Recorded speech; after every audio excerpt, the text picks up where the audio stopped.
ለሁለትና ለሶስት ቀናት ያክል ተረጋግቶና ወርዶ የነበረው የጥቁር ገበያ ሐዋላ አዳሩን ፈጽሞ ባልተጠበቀ ሁኔታ ሙሉ በሙሉ ተቀያይሯል።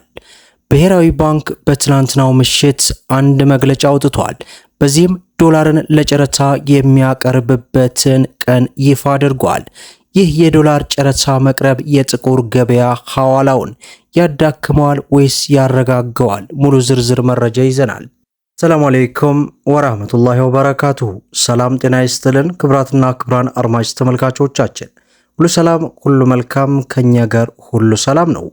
ዛሬ ታህሳስ 7 2018 ከጊዜ ወደ ጊዜ ከቀን ወደ ቀን በሰዓታቶች ውስጥ ብቻ የጥቁር ገበያ ሐዋላ እጅግ በሚገርምና በሚደንቅ ሁኔታ ሙሉ በሙሉ ተቀያይሯል። እንግዲህ ለቀናቶች ያክል የዶላር ምንዛሬ እንዲሁም ሌሎች የዓለም ሀገራት ወርደውና ተረጋግተው የነበረ ቢሆንም በዛሬው ዕለት ግን ፈጽሞ ባልተጠበቀ ሁኔታ ለምሳሌ ያክል አንድ የአሜሪካ ዶላር ላይ ወደ 6 ብር የሚጠጋ ጭማሪ እንግዲህ ሁሉንም ሀገራት የ17 ሀገራትን መረጃ የጨመሩትን ሀገራቶች እናደርሳለን። እንዲሁም ከባንኮች የ5 ሀገራትን መረጃ አካተን ወደ እናንተ የምናደርስና የምናስደምጥ ነው የሚሆነው። እንግዲህ በትላንትናው ምሽት የኢትዮጵያ ብሔራዊ ባንክ በየሁለት ሳምንቱ ለማካሄድ ባስቀመጠው እቅድ መሰረት 12ኛውን ዙር የውጭ ምንዛሬ ጨረታ በዛሬው ዕለት ዛሬ ታህሳስ 7 ቀን 2018 እንደሚያካሄድ ይፋ አድርጓል።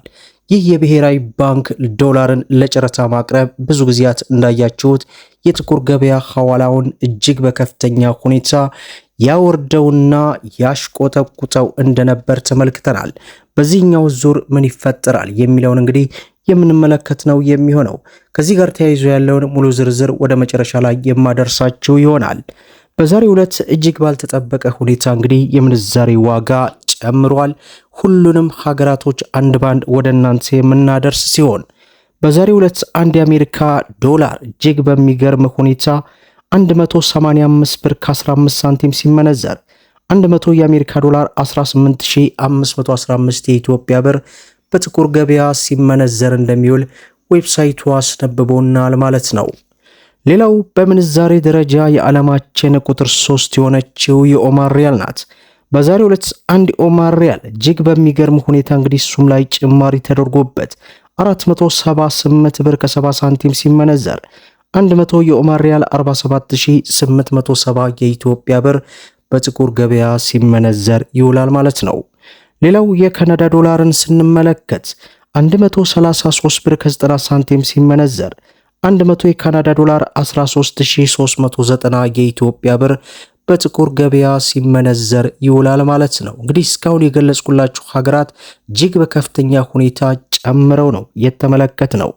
ሌላው ዩሮ ነው። በዛሬው ዕለት አንድ ዩሮን ስንመለከት 216 ብር ከ50 ሳንቲም ሲመነዘር 100 ዩሮ 21650 የኢትዮጵያ ብር በጥቁር ገበያ ሲመነዘር እንደሚውል ዌብሳይቱ አስነብቦናል ማለት ነው። ሌላው እንግዲህ የሳውዲ ሪያል ነው። በዛሬው ዕለት የኳታር ሪያል መረጃን አልያዝንም፣ በነገው ዕለት የምናደርሳችሁ ነው የሚሆነው።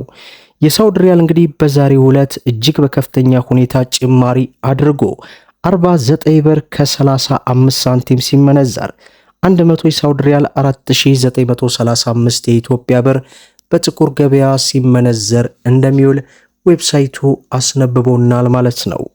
ሌላው ዩናይትድ አረብ ኤምሬትስ የዱባይ ድርሃም ነው። በዛሬው ዕለት አንድ የዱባይ ድርሃምም እጅግ በከፍተኛ ሁኔታ ጨምሮ 51 ብር ከ10 ሳንቲም ሲመነዘር 100 የዱባይ ድርሃም 5110 የኢትዮጵያ ብር በጥቁር ገበያ ሲመነዘር ይውላል ማለት ነው። ሌላው የጆርዳን ዲናር ነው።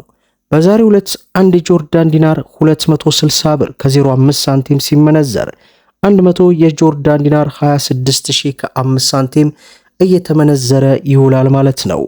ሌላው በምንዛሬ ደረጃ የዓለማችን ቁጥር 1 የሆነችው የኩዌት ዲናር እጅግ በከፍተኛ ሁኔታ ጨምራ እንግዲህ 600 ብር ከ25 ሳንቲም ሲመነዘር 100 የኩዌት ዲናር 60000 ከ25 ሳንቲም እየተመነዘረ ይውላል ማለት ነው። ሌላው የአውስትራሊያ ዶላር ነው። በዛሬው ዕለት አንድ የአውስትራሊያ ዶላርን ስንመለከት 124 ብር ከ09 ሳንቲም ሲመነዘር 100 የአውስትራሊያ ዶላር 12409 የኢትዮጵያ ብር በጥቁር ገበያ ሲመነዘር ይውላል ማለት ነው። ሌላው በምንዛሬ ደረጃ የዓለማችን ቁጥር 2 የሆነችው የባህሬን ዲናር ናት። በዛሬው ዕለት አንድ የባህሬን ዲናር 485 ብር ከ60 ሳንቲም ሲመነዘር 100 የባህሬን ዲናር 48560 የኢትዮጵያ ብር በጥቁር ገበያ ሲመነዘር ይውላል ማለት ነው። ሌላው የቻይና ዩዋን ነው።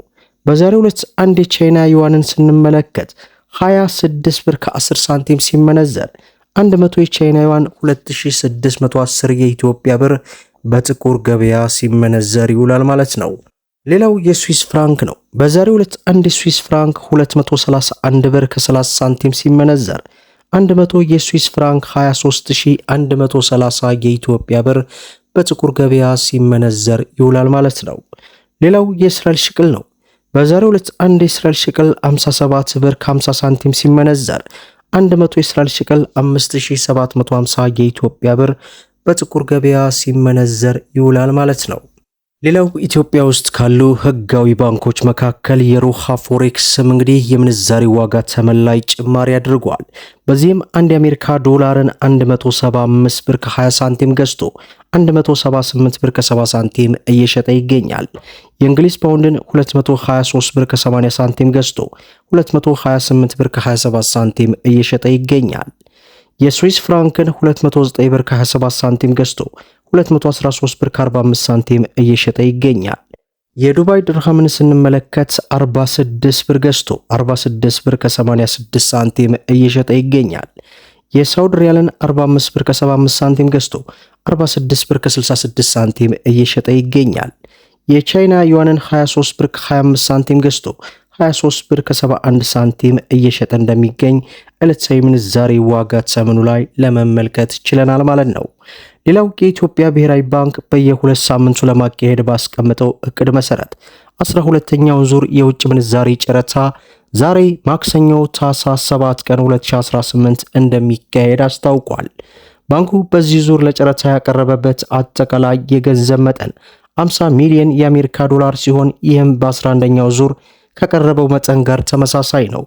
በቅርቡ ህዳር 23 ቀን 2018 በተካሄደው 11ኛው ዙር የውጭ ምንዛሬ ጨረታ ላይ የኢትዮጵያ ብር በዶላር ላይ በሁለት ወራት ውስጥ ብቻ ከ11 በመቶ በላይ ተዳክሞ የምንዛሬ ተመኑ 154 ብር መድረሱን ካፒታል እንግዲህ አስነብበውን ወደ እናንተ ማድረሳችን ይታወሳል።